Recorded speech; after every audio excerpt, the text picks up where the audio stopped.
তো ইষ্টম মিশ্রস্য ত্রিবিধং কর্ম সুফলম।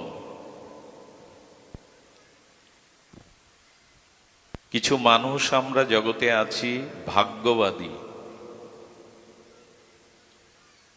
তাদের অভিপ্রায়, তাদের চিন্তা এমন, ভাগ্যে যা আছে আমার জীবনে সেটি প্রতিফলিত হবে, আমার কিছু করার নাই। এদের নাম ভাগ্যবাদী। এবং শাস্ত্রে আছে, মাতৃগর্ভে কোনো সন্তান যখন মা ধারণ করে তার 5টি জিনিস গর্ভেই নির্ধারণ হয়ে যায়। একটি হলো আয়ু, বিদ্যা, ধন এবং আয়ু, বিদ্যা, ধন, কর্ম এবং মৃত্যু। এই 5টি যে কোনো মানুষ মাতৃগর্ভে প্রবেশের পরে তা নির্ধারিত হয়। কি কি বললাম? আয়ু, কর্ম, ধন, বিদ্যা, মৃত্যু। এই 5টি মাতৃগর্ভ থেকেই নির্ধারণ হয়। এই জন্য তারাও দৃষ্টান্ত স্বরূপেও বলেন যে পৃথিবীর অন্যতম শ্রেষ্ঠ বেদজ্ঞ তপস্বী পণ্ডিত দশানন রাবণ, তিনি বেদের ভাষ্য রচনা করেছিলেন।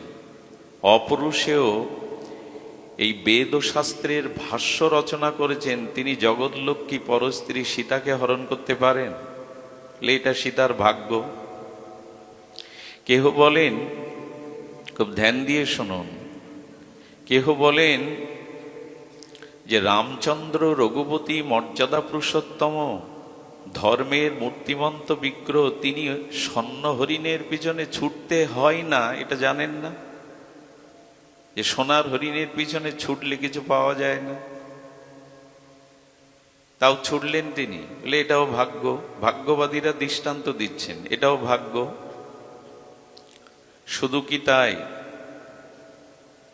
দৃষ্টান্তে এমন দেখা যায়, শ্রীবৎস রাজা, তিনি গ্রহরাজ শনির কোপে পড়ে পোড়া মাছ ধুতে গিয়ে লাফিয়ে গেল। এও ভাগ্য। ভাগ্যে নাই তো পোড়া মাছও লাফিয়ে যাবে। ভাগ্যবাদীদের বক্তব্য এরকম। এবং সীতামায়ের এই যে হরণ, রাবণ কর্তৃক সীতাহরণ, রঘুপতি রামচন্দ্র কর্তৃক স্বর্ণহরিণের পেছনে গমন, এমন করে দশরথের মৃত্যু, এই সব কিছুকে ভাগ্যবাদীরা ভাগ্য বলতে চান। এখন আমার আপনাদের কাছে জিজ্ঞাসা, ভাগ্য কাকে বলে? ভাগ্যবাদীদের কাছে প্রশ্ন করবেন তো, ভাগ্য কাকে বলে? এই ভাগ্য কাকে বলে এটি আমাদের জানা প্রয়োজন। ভাগ্য শব্দের ভাগ্য এরকম নয় যে আকাশ থেকে পড়েছে তবেই ভাগ্য তৈরি হয়েছে। এখন এই ভাগ্য সম্পর্কে আমাদের জানতে হবে। ভাগ্য নামক এই তত্ত্বের অনুসন্ধান করে আমাদের আচার্য ঋষিরা জানতে হবে। তবে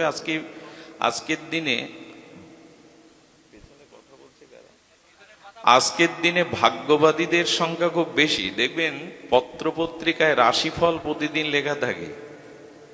এখন মানুষ মাদুলি, তাবিজ, জ্যোতিষী, কবচ এটার প্রতি অনেকটা নির্ভরশীল হয়ে পড়ছে। ভাগ্য বদলাবে, ভাগ্যে যেটা আসে সেটা পরিবর্তন করবে। প্রথম প্রশ্ন হলো, জিজ্ঞাসা হলো, ভাগ্য কাকে বলে? এ সম্পর্কে জানতে হবে। হ্যাঁ, ভাগ্য নামক একটি বস্তু আছে। আচ্ছা, ভাগ্যে যা লেখা আছে তাই যদি জীবনে ঘটবে, আমার কিছু করার নেই, ভাগ্যে যা আছে তাই হবে।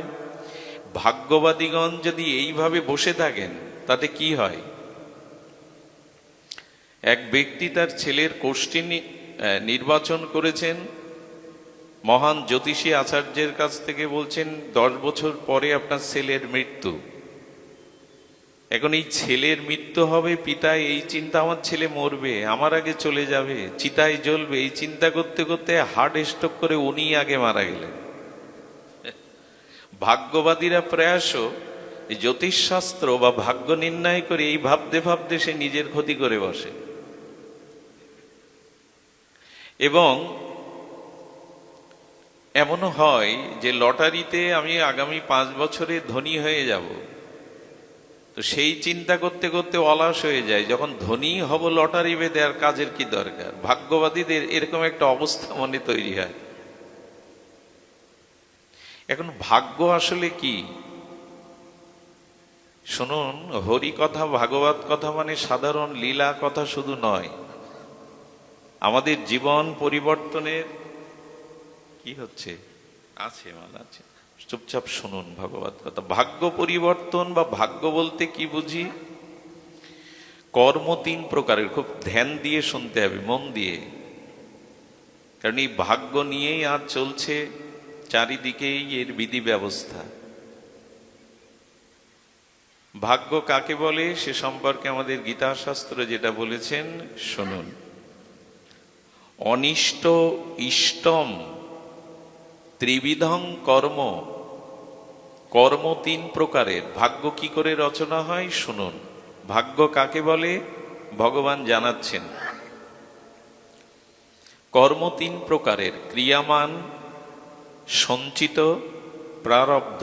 এগুলি না বুঝলে ওই ভাগ্যের দোহাই দিয়েই আবেশেই আমাদের জীবন কাটাতে হবে।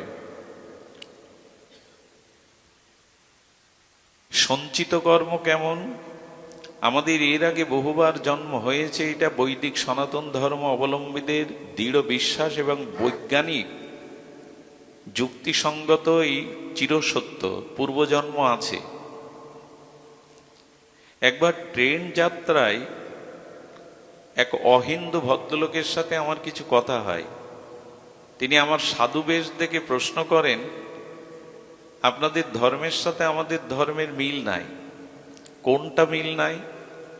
বলেন, আপনারা পূর্বজন্ম বিশ্বাস করেন, পুনর্জন্ম বিশ্বাস করেন, আমাদের ধর্মে পূর্বজন্ম বা পুনর্জন্ম নাই।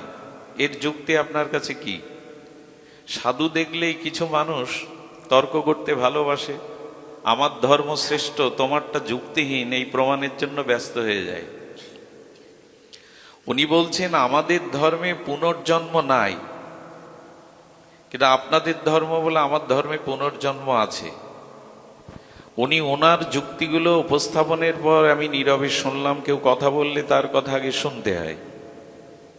আমি তাকে বললাম, আপনার বলা যদি শেষ হয়ে থাকে যে স্রষ্টা বা সর্বময় ঈশ্বর, তিনি যাকে যেমন করে জগতে পাঠিয়েছেন তিনি সেইভাবেই জগতে চলছেন, আমাদের কিছু করার নেই।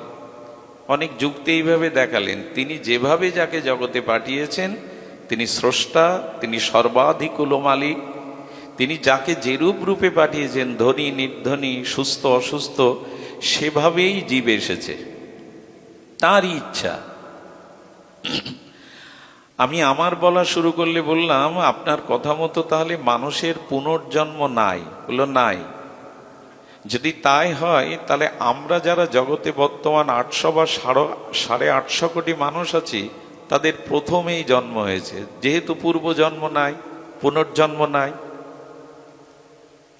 পৃথিবীতে বর্তমান যদি 800 কোটির ঊর্ধ্বে মানুষ থাকে, তা পুনর্জন্ম যদি না থাকে তাহলে এই মানুষগুলো প্রথমেই এসছে। তো বোঝা যায় কথা?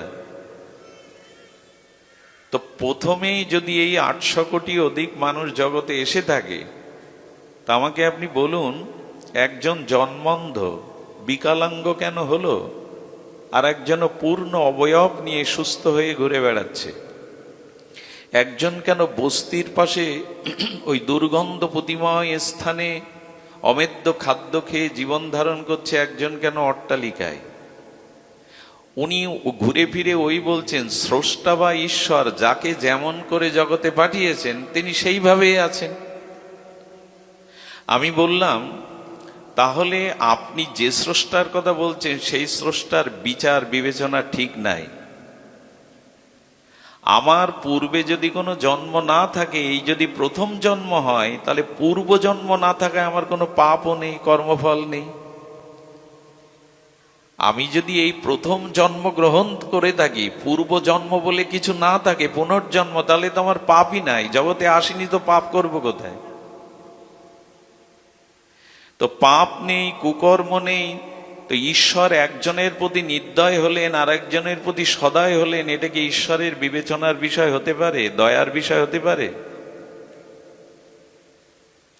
আমার পূর্ব জন্ম নাই, আমি এই প্রথম জন্মেছি, তো আমার এই দুর্দশা কেন?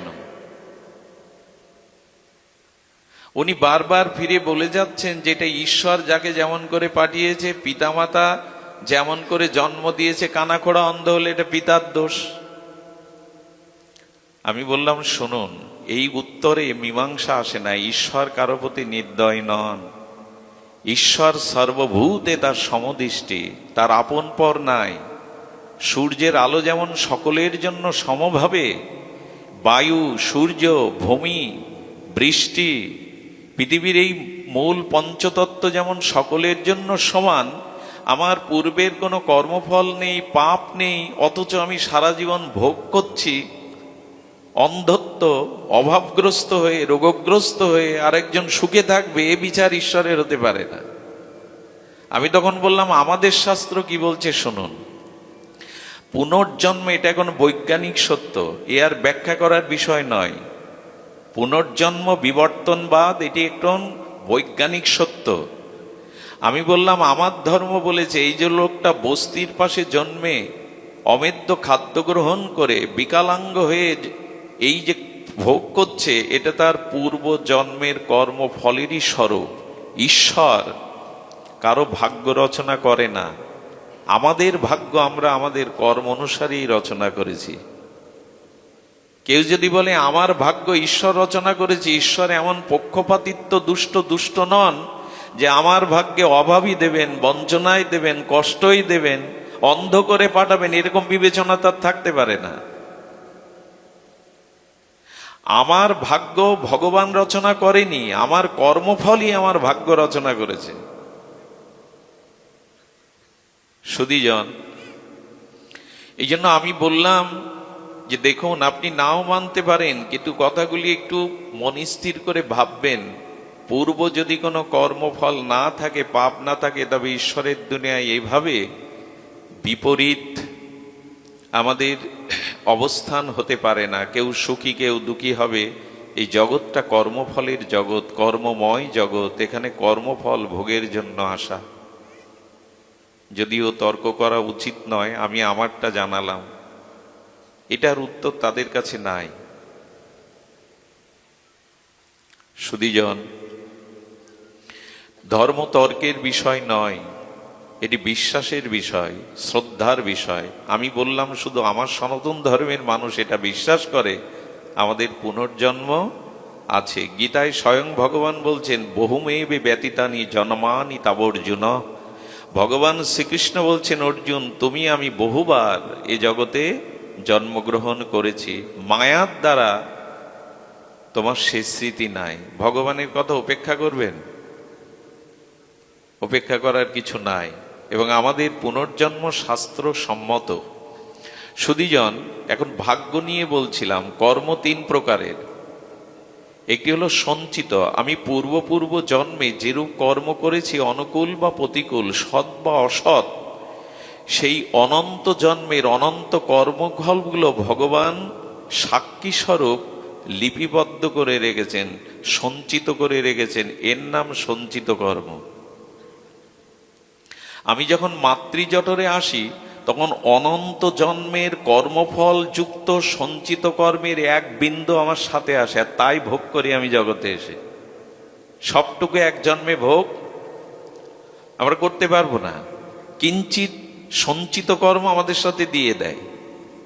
আচ্ছা, কেউ যদি বলে এইখানেই তো ভাগ্যবাদীরা জিতে গেল, আমার পূর্ব সঞ্চিত কর্মফল নিয়ে জগতে এসে আমি ভোগ করছি, এতে তো ভোগ করতে হবে, কর্মফলের উপরে কিছু করার নেই। ভগবান বলছে তা নয়। যদি পূর্বজন্মের কৃত কর্মফল ভোগ করতেই তোমাকে আসতে হয়, এর আগের জন্ম কি করেছ? কার বাজে ওটা, এখানে মোবাইলটা না বাজাই উচিত। যন্ত্র দানবের যন্ত্রণা এখানে মানায় না, এগুলো একটু সুইচ অফ করে রাখুন। সারা দিন তো ওই ব্যবহার চলে, এখানে এটা উচিত নয়। সুধীজন, ধ্যান দিন, আমি যদি বর্তমান জন্ম পূর্বজন্মের কৃতকর্ম অনুসারে, সঞ্চিত কর্ম অনুসারে ভুগতে থাকি, তার আগের জন্ম কি করেছিলাম, তার আগের জন্ম কি করেছিলাম, এখন এই জগতে যেটুকু সুখ, যেটুকু সম্মান, যেটুকু প্রাপ্তি, তাহলে যদি কর্মফলই হবে, তাহলে কর্ম অনুযায়ী তো আসছি। সুকর্ম কবে করলাম আমি? ভগবান বলছেন না, সঞ্চিত কর্মের পরে আরেকটি কর্ম আছে, এটা খুব ধ্যান দিয়ে শুনতে হবে, ক্রিয়ামান কর্ম। আচ্ছা, এই মুহূর্তে আপনি আপনার সমস্ত ইন্দ্রিয়, মনোবুদ্ধি, বৃত্তি দ্বারা যে কর্মটা এই মুহূর্তে করছেন, এর নাম ক্রিয়ামান কর্ম। এই ক্রিয়ামান কর্মটা ভাগ্যের উপরে নয়। ভাগ্য যেটি নিয়ে এসছেন সেটা কম বেশি আপনাকে ভুগতে হবে, এড়াতে পারবেন না। এখন যদি ওই কর্মফল ভোগের জন্যই এসে থাকি, তাহলে উদ্ধার কোনো কালে হবে না। এই কর্মফল ভোগ করতে করতেই অনন্ত জীবন, অনন্ত কল্প চলে যাবে। মুক্তি হবে কিসে? বলে বর্তমান এই মুহূর্ত কর্মটা তোমাকে একটা স্বাতন্ত্র স্বাধীনতা ভগবান দিয়েছেন। এই বর্তমান সময়টা যদি তুমি সৎকর্ম, ঈশ্বর কর্ম, জীবের কল্যাণার্থে নিবেদিত কর্ম করো, তাহলে এই নূতন কর্মের দ্বারা তুমি নিজের উদ্ধার করতে পারো। এর নাম ক্রিয়ামান কর্ম। আচ্ছা, এই মুহূর্তে আপনি পারেন এখান থেকে উঠে গিয়ে কুসঙ্গে, কুরঙ্গে যেতে। আপনি এখন টিভির সামনে, আপনি নেটের সামনে, আপনি বন্ধু বান্ধবদের সাথে আড্ডা নেশা করতে পারেন। আবার আপনি এখানে এসে এখন ভাগবত সঙ্গে, সাধু সঙ্গে শ্রবণ কীর্তনও করতে পারেন। এই যে বিচার, এই বিচারটা, বিবেকটা ঈশ্বর এই বর্তমান ক্রিয়াকর্মের জন্য, আপনার উদ্ধারের জন্য, কর্মফল থেকে মুক্তির জন্য এই একটা সুযোগ আপনাকে দিয়েছে, একমাত্র মানুষকে, অন্য প্রাণীকে দেয়নি। যে বর্তমান কর্মটা সৎ এবং মহৎ ত্যাগের দ্বারা, ভজনের দ্বারা, তপস্যার দ্বারা, তিতিক্ষার দ্বারা তুমি নিজেকে উদ্ধার করতে পারো। এই ভার, এই বিচার তোমার উপরে দেয়া হয়েছে। এই জন্য বর্তমান ক্রিয়ামান কর্মটা সৎ করুন। কর্মফল আসবে, ভাগ্যে যেটা আসবে, কিন্তু আপনাকে শেষ করে দিতে পারবে না, কারণ নূতন পুরুষত্ব কর্ম আপনি বর্তমান সৎকর্ম করছেন। কি করে বোঝাই বলুন তো? এটা বোঝানোও কঠিন, বোঝাও আরো কঠিন। এই ক্রিয়ামান কর্মটা আপনার হাতে। আমি মধ্যাহ্নে বলছিলাম এক জায়গায়, গীতা হলো বুদ্ধিযোগের শাস্ত্র। গীতায় ধ্যানযোগ আছে, কর্মযোগ আছে, মোক্ষযোগ আছে, ভক্তিযোগ আছে, কিন্তু 4 জায়গায় ভগবান গীতাতে বুদ্ধিযোগ শব্দটা উল্লেখ করেছেন। মানুষের এই বুদ্ধি এমন একটা বিশুদ্ধ ভগবান তাকে দিয়েছেন, এই বুদ্ধি এবং বিচারের দ্বারা, এই বুদ্ধি এবং বিচারের দ্বারা মানুষ নিজের কল্যাণ করতে পারে, নিজের উদ্ধার করতে পারে। কর্মফল এলেও তাকে শেষ করতে পারবে না। ভগবান এই জন্য বললেন, বুদ্ধি যোগটা কাজে লাগাও, বুদ্ধি যোগটা কাজে লাগাও। বুদ্ধি বা বিচার কাকে বলে?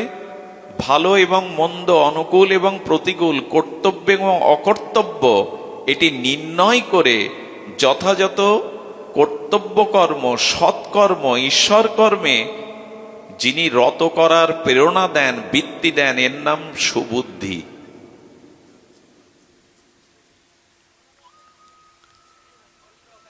এর নাম সুবুদ্ধি। মোবাইল তো বাজবেই। ভগবান শ্রীকৃষ্ণ শয়নে, স্বপনে, জাগরণে, স্নানে সবসময় বাঁশি রাখতেন, বাঁশি ছাড়তেন না। ঘুমানোর সময় যশোদা দেখতেন ওনার কোমরে বাঁশি আছে। কেন আমরাও একটা জিনিস রাখি এখন, শয়নে, স্বপনে, জাগরণে, বালিশের মধ্যে, বুকের মধ্যে।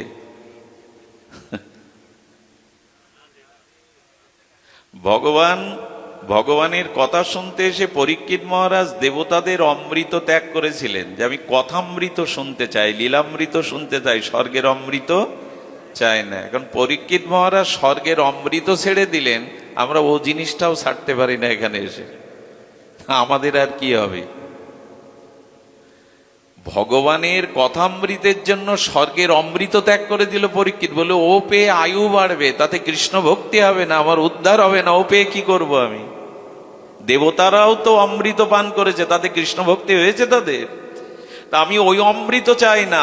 হে গুরুদেব, হে পরমারাধ্য পরমাত্মান, আপনার মুখে মুখনির্গলিত অনুভববেদ্য হরিকথামৃত পান করান, যাতে আমি কৃষ্ণ ভক্তি পাই। ওই অমৃত আমি চাই না। এখন পরীক্ষিত স্বর্গের অমৃত ছাড়লেন, আমি যদি এটাও এখানে না ছাড়তে পারি, আমার গতি আর কি? ভালো, তাই চালিয়ে যান। মাঝে মাঝে বলি, ওই জিনিসটা যেটা ব্যবহার করছেন না, আপনি মারা যাবেন, আপনার কাঁথা কাপড় বিছানা বালিশ খাট যেগুলো দূষিত হয়ে গেছে, এতদিন পড়েছিলেন, বলবে এগুলো বাবা মার প্রিয় ছিল, দিয়ে দাও। মোবাইল দেবে তো চিতায়? ওটার সাথে দেবে না, একটু দাম বেশি, ওটা অন্যজন ব্যবহারের জন্য রেখে দেবে, সাথে যাবে না তো। এখন কৃষ্ণ কথাটা শুনুন, এই ভজন ফলটা সাথে যাবে, অন্য প্রয়োজনটা নিয়ে এখানে আসতে নাই। কারো খুব গভীর কোনো সংবেদনশীল প্রয়োজনীয় বিষয় থাকলে ওটা মিটিয়ে এখানে আসতে হয়। সুধীজন, ক্রিয়ামান কর্মটা কিন্তু আপনার উপরে নির্ভর করছে। এই যে সুবুদ্ধি দ্বারা আপনি বর্তমান সময়টাকে কোন কাজে আপনি নিয়োগ করছেন, কোন পুরুষার্থে নিয়োগ করছেন, এইটা আপনার স্বাধীনতা দিয়েছেন ভগবান। নালে আপনি তার হাতের শুধু পুতুল হয়ে থাকতেন, আপনার উদ্ধারের কোন ওই ভাগ্যই আপনাকে বারবার জন্ম কর্মফল ভোগ করাতো, উদ্ধার হতো না। দেখুন, বুদ্ধি যদি আপনি সুবুদ্ধি বিচারের দ্বারা বর্তমান কর্মটা সুমঙ্গলময় ঈশ্বরে সমর্পিত না করতে পারেন, সৎকর্ম কোনো কালেই কিন্তু নিস্তার নেই। এই জন্য বর্তমান সময়টা কাজে লাগানো দরকার, যেটা এখন আপনারা লাগাচ্ছেন এই নিশি জেগে মাটিতে বসে সাধু সঙ্গে।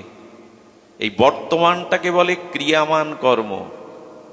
আরেকটি কি বলে? ক্রিয়ামান কর্মটা আগে একটু বুঝতে হবে।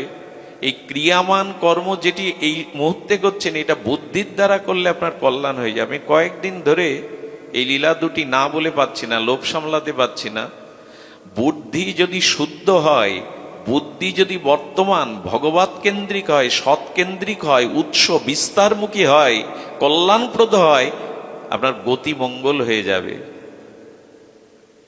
কেমন হবে জানেন? ওই সেই শিবরাম এবং বিষ্ণুরামের কথা। বিষ্ণুরাম শিবরাম একই গ্রামে দুইজন উদীয়মান ধনী। এখন একই গ্রামে পাশাপাশি যদি দুইজন উত্তরোত্তর ধনী হতে থাকে, তাদের মধ্যে প্রতিযোগিতা বাড়বে, কে কাকে টেক্কা দিতে পারে। এখন ভক্ত না হলে, তার ভিতরে যথার্থ জ্ঞান না থাকলে, এই দুই ধনী একে অপরকে উপরে ওঠার চেষ্টা করবে। কেমন জানেন? একজন যদি কাশ্মীরে যায়, ও দার্জিলিং যাবে। এই দেখ, আমিও ভালো জায়গায় গেছি। ও যদি 10 লাখ টাকা দিয়ে কার কেনে, ও 20 লাখ টাকা দিয়ে কেনে, বলে তোর থেকে দামি গাড়ি আমার। এই প্রতিযোগিতা করতে করতে মাৎসর্য দোষে দুজনের প্রবল শত্রু হয়েছে। ওই প্রতিযোগিতা, কে কাকে টেক্কা দিয়ে উপরে উঠতে পারে। এসেছে শিবরাত্রির দিন। শিবরাত্রিতে কঠোর উপবাস করে কাশিতে গিয়ে বেলতলায় বসে গেছে। ওং নমঃ শিবায়, ওং নমঃ শিবায়। উদ্দেশ্য কি জানেন? আশুতোষ শিবের বরে, ওর থেকে আমি বড় হব, ওকে পরাস্ত করব। দেখুন, ভগবানের কাছে নিয়ে কারো সর্বনাশের চিন্তা, কারো ক্ষতির চিন্তা বা নিজের কোনো স্বার্থের চিন্তা নিয়ে ভগবানের কাছে যাবেন না, আমি অনুরোধ করছি। যাবেন না এই জন্য, এর দ্বারা আপনার ঈশ্বরের অস্তিত্বে বিশ্বাসে শ্রদ্ধা ধীরে ধীরে নষ্ট হবে। বরঞ্চ আপনি ঈশ্বর মানেন না, ভালো কথা, নাস্তিক। যদি কখনো কোনো কারণে আপনার ঈশ্বর বিশ্বাস এসে যায়, তবে নাস্তিকের ঈশ্বর বিশ্বাস এলে রত্নাকর বাল্মীকি হয়ে যায়। তাদের খুব দৃঢ় বিশ্বাস আছে ঈশ্বরে। আর যারা কামনা বাসনা নিয়ে ভগবানের ভজন করে, বারবার যায়, ছেলের চাকরি চায়, মেয়ের জামাই চায়, নিজের অসুখ সারতে চায়, কর্মফলে যদি তার ওগুলি নিরাময় না থাকে, তবে আশাপ্রদ ফল না পেয়ে ধীরে ধীরে তার ঈশ্বরের প্রতি আস্থা, বিশ্বাস, শ্রদ্ধা কমে যাবে। আচ্ছা, উপাসনা মানে তো ঈশ্বরের নিকটে যাওয়া। উপযুক্ত আসনা ইতি উপাসনা, অর্থাৎ ঈশ্বরের নৈকট্যে অবস্থান করার নাম উপাসনা। আমি মন্দিরে গেলাম, ভগবানের চরণে কাঁদছি আর বলছি ছেলের চাকরি দাও, আমি কি ভগবানের উপাসনায় গেলাম না ছেলের চাকরির কাছে গেলাম? ভগবানের নিকটে যায়নি তো, ভগবানের নিকটে বসে ছেলের চাকরির চিন্তা করছে, আমি উপাসনায় যাইনি।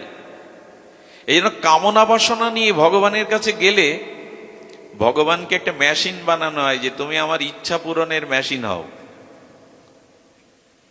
এই জন্য স্বসুখ বাসনা কামনা নিয়ে না যাওয়াই ভালো। যদিও আমরা কামনা দিয়ে সৃষ্টি, আমাদের বিভিন্ন কামনা বাসনা তো আছেই। সুধীজন তো শিবরাম বিষ্ণুরাম দুইজনই শিবরাত্রির নিষিদ্ধ